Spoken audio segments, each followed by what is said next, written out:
One sentence, that's all it took. A 75-year-old retired school principal in Arizona answered one simple question at a neighborhood barbecue. So, what's your retirement savings looking like? He didn't hesitate. He didn't overthink it. He simply answered.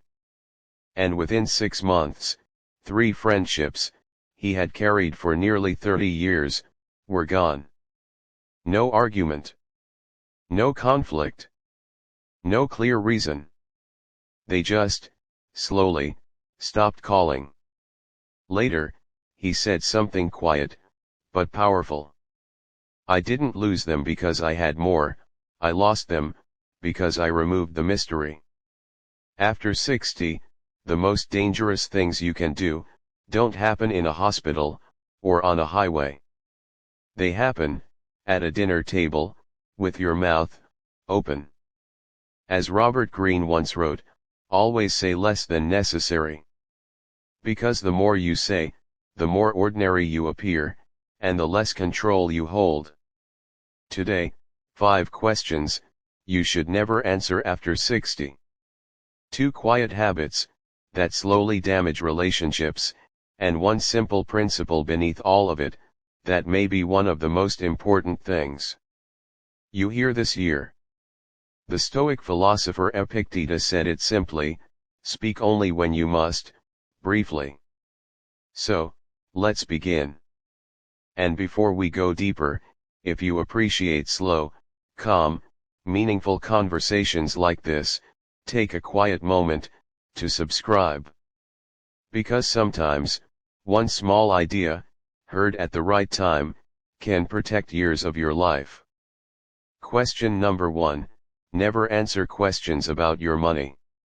Your pension, your savings, your inheritance, the value of your home, none of it. Because once you say it, you can never take it back. There is something subtle about human nature: when emotions rise, filters fall. And what slips out, stays out. Now think about what happens the moment you give someone a number. If it's higher than theirs, you quietly become the wealthy one. If it's lower, you become the one who didn't plan well. Either way, one small detail replaces your identity. There was a woman named Carol. She lived quietly in a peaceful suburb outside Portland. After her husband passed, she discovered he had left behind more than she expected. One afternoon, during a small book club gathering, she mentioned it. Just once. And that was enough. Within weeks, the tone shifted. Must be nice. Some of us still have to worry. She hadn't changed. But something around her had. Later, she said softly, I traded a private moment for quiet distance. So what do you say instead? You smile, gently, and say, I'm doing all right, nothing extraordinary, but I sleep peacefully. And then, you stop. No numbers. No comparisons. Because your peace is worth protecting. Question number 2, stop answering questions about your children. Especially the good parts. This one feels unfair. Because your children, your grandchildren, are a source of deep pride. But here is the quiet truth: your joy can sometimes become someone else's silent pain. A retired nurse in Ohio often spoke about her grandson. Bright, talented, a full scholarship. One afternoon, she shared another proud update. Across the table, someone listened, smiled politely, and slowly disappeared from her life. Months later, she understood why. That person's grandchild had recently dropped out of school. And in that moment, her pride sounded like comparison.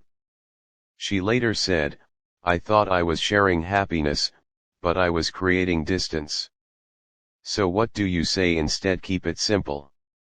Everyone's doing their own thing, I'm just grateful they're healthy. That keeps the warmth, without creating pressure.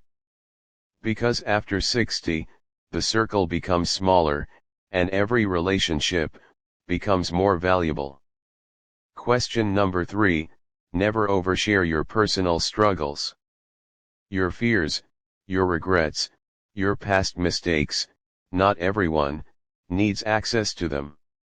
We often believe that openness creates connection. But sometimes, it creates discomfort. A retired shop owner, in New Jersey, once shared the full story of his business failure, during a casual conversation. He meant to be honest. But from that day on, people didn't see his experience, they saw his loss. Later, he reflected, I gave them a label, and they never looked beyond it. So instead, say, I've had my ups and downs, but I'm focused on what's ahead.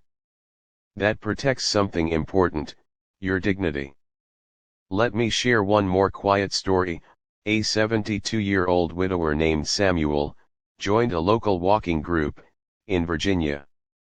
Kind people, gentle conversations, a fresh start. One morning, someone asked about his past. And Samuel, wanting to connect, shared everything. The loneliness, after his wife passed. The regrets, he still carried. There was no judgment. Just silence. But after that day, the conversations grew shorter. The invitations, fewer. Not because people didn't care, but because they didn't know how to carry that weight. Months later, Samuel said something deeply honest. I thought if I opened my heart, I would feel closer, but I only made the space heavier. And that's the truth, not every moment is meant for full disclosure. And if something here is quietly resonating with you, take a moment to subscribe. Because sometimes, these gentle reminders protect more than we realize. Question number 4, stop talking about your health all the time. Not the serious conversations, but the daily updates. The aches, the appointments, the medications, slowly, without noticing, they can become your identity. A man in his 70s, in Nevada, went through a difficult surgery. After that, every conversation became an update. He wasn't complaining. He was coping. But one day, a friend gently said, we care about you, but every conversation feels heavy now. That truth hurt. But it helped. Because when pain is repeated too often, it begins to spread. So instead, say, I'm managing, taking it one day at a time. And then gently ask, but tell me, what's new with you? Because connection grows when others feel seen. Question number 5, never talk about your will or inheritance. Even with good intentions, this quietly damages families. A couple in North Carolina once explained their plans during a family dinner. It seemed logical, fair. But one sentence changed everything. The lake house will go to your older sister. There was no argument. Just silence. Because what people hear is not fairness. They hear meaning. They hear value. So instead, handle it quietly. Put it in writing. And if asked, simply say, everything has been taken care of. That protects peace, while you are still here, to enjoy it. Bonus habit 1, stop giving advice that wasn't asked for. You have wisdom. But wisdom only works when it is welcomed. Unasked advice often feels like criticism. So instead, say, "That sounds difficult, I'm here if you need me." That builds trust, not resistance. Bonus habit 2, never repeat what someone told you in confidence. Trust is fragile. And once broken, it rarely returns. If someone trusts you with something personal, protect it. Because the moment people feel exposed, they stop opening up. And without trust, relationships quietly fade. And now, the final principle. Everything we've talked about comes down to one simple truth: what you choose not to say protects everything you've built. Your peace, your dignity, your relationships. After 60, wisdom is not in speaking more. It is in knowing when silence is strength. There is a powerful reminder from Lao Tzu: those who know do not speak, those who speak do not know. Think about that, slowly. Silence is not weakness. It is control. It is awareness. It is wisdom.